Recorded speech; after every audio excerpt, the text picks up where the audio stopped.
We started with the natural family planning, and that was 8 years ago. So when we first got married, I was taking hormonal birth control, and I got to the point where I was just tired of all the side effects from it, namely the depression.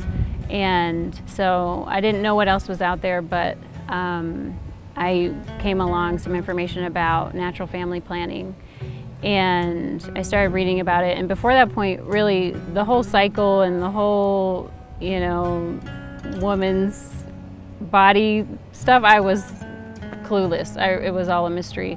So I was really amazed that you could, track your cycle and either choose to prevent pregnancy or to conceive by just knowing which days, in your cycle are best. Beforehand, or even just as a kid, when I would think of like natural family planning or somebody being Catholic, I thought that meant, a baby a year for all your childbearing years.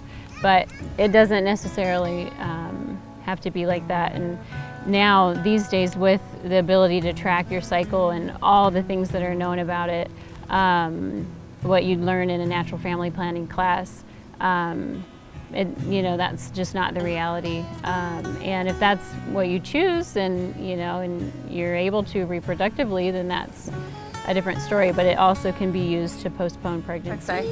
We got interested in NFP because I'm actually a convert to the Catholic Church as of a year ago, and I'd never heard about it before. And Jacob grew up Catholic his whole life, and so knew about it. And as crazy as it sounds, I never had thought of that being an option. You're just told by society you'd get on birth control. So once I learned about it, I thought it was so fascinating, but it's just the most natural thing, and I never had thought about it before. So we did our marriage preparation and got to actually take the course, and that's when it just kind of clicked, and it was really fascinating to me, and I fell in love with not just the scientific part of it, but also just the idea that God had behind it. It just all makes sense, and so it was incredible. And once I learned it, there was no other option. I was like, this is it. That's amazing. My father, he is a family practice physician in Pennsylvania, and I grew up Catholic my whole life. He actually does not give out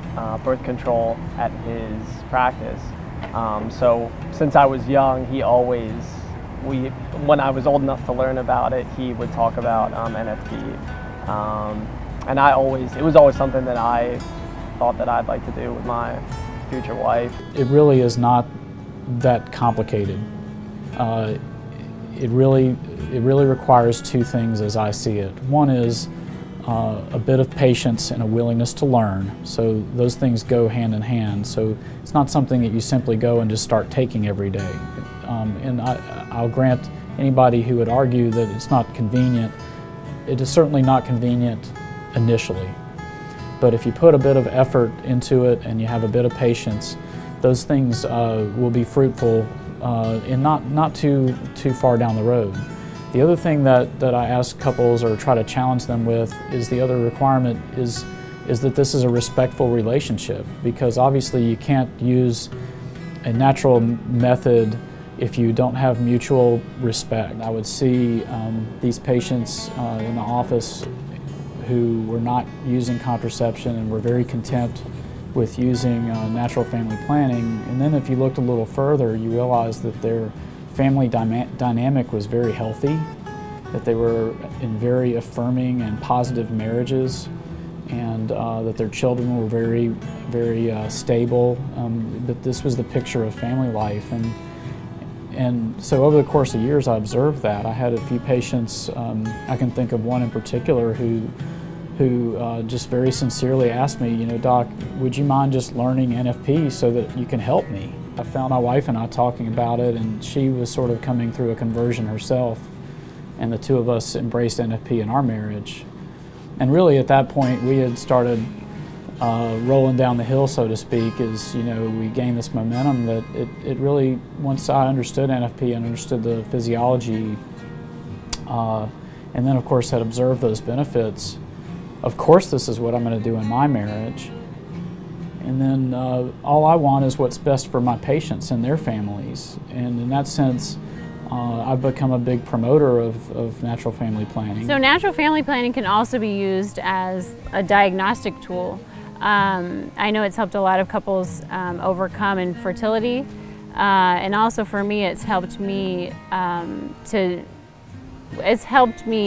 communicate with my doctor about health issues that I've had, hormonal imbalance issues, a possible autoimmune disease, and so it's been something that is it's been priceless for my health. Me as a man, like, it has helped me a lot, like knowing, like, because I didn't know anything about the women's body, so that has helped me, like, to know what's going on with her. Most women, when they come to me now, I'm sort of known as the doctor who can take care of their problems without prescribing the pill for many of these things.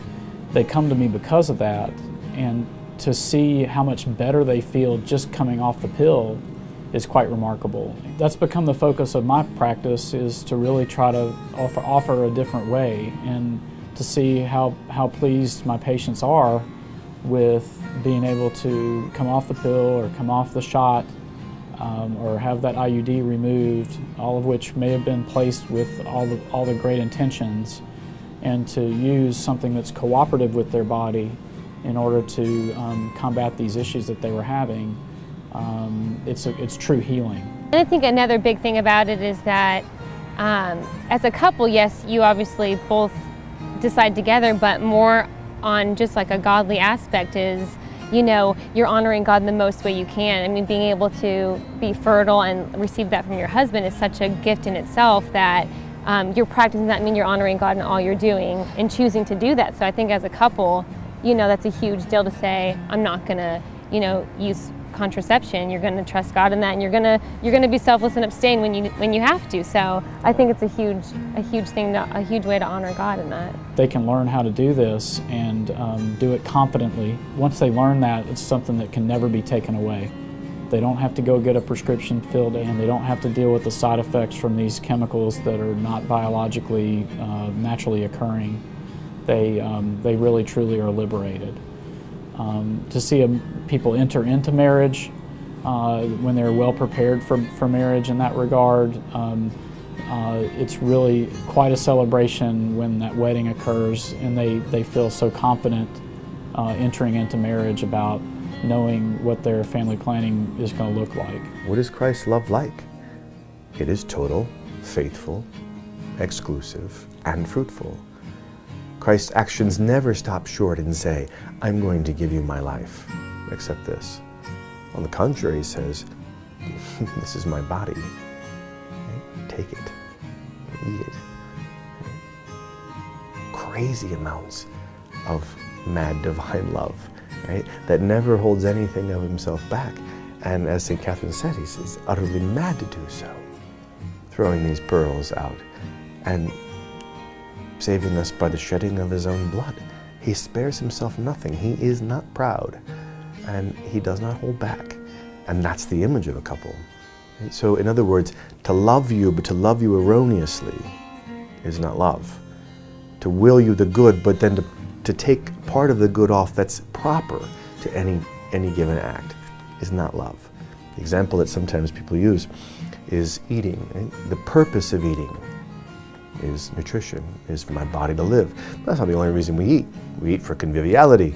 We eat for just the very purpose of the enjoyment of food and the taste that it has. All of that God made, and it's all good. But everything, when you take something as good and you eradicate its substance from the effects or the experience of it, when you try to take things apart, as it were, in terms of the good that you're willing to the other, you're always willing them a fractured reality. So if I'm eating all the time because I love the taste of food, and then I eradicate the food from my system immediately so that I can eat again, I'm doing damage to myself. I'm not loving myself properly. I'm not willing the good to myself. And so too, with the act of conjugal life, it's something that is made for the very purpose of procreation. To take it and eradicate from that, or to skim off the surface of it, a bit of pleasure, which God made. It's the effervescent discharge of goodness. That's what pleasure is. It's a good thing. God made it. But to have that without the reality is to use the other person, period. I want to use you. You can use me. We both want this pleasure. We'll take it. I don't know how that's different than just doing anything with anyone else or by oneself or whatever else, because the substance isn't there. There's no gift of self there, right? It's the skimming off the surface and the taking from another. The other person becomes, in that sense, nothing more than an instrument, not the recipient of a gift.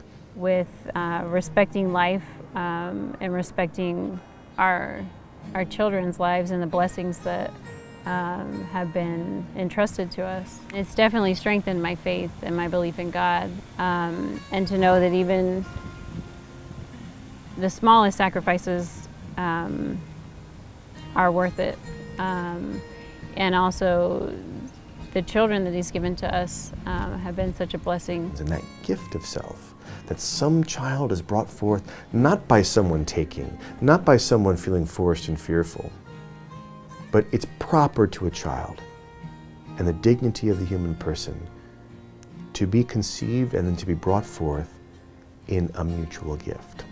There's a God. If you put God first, like, everything will be right in your life.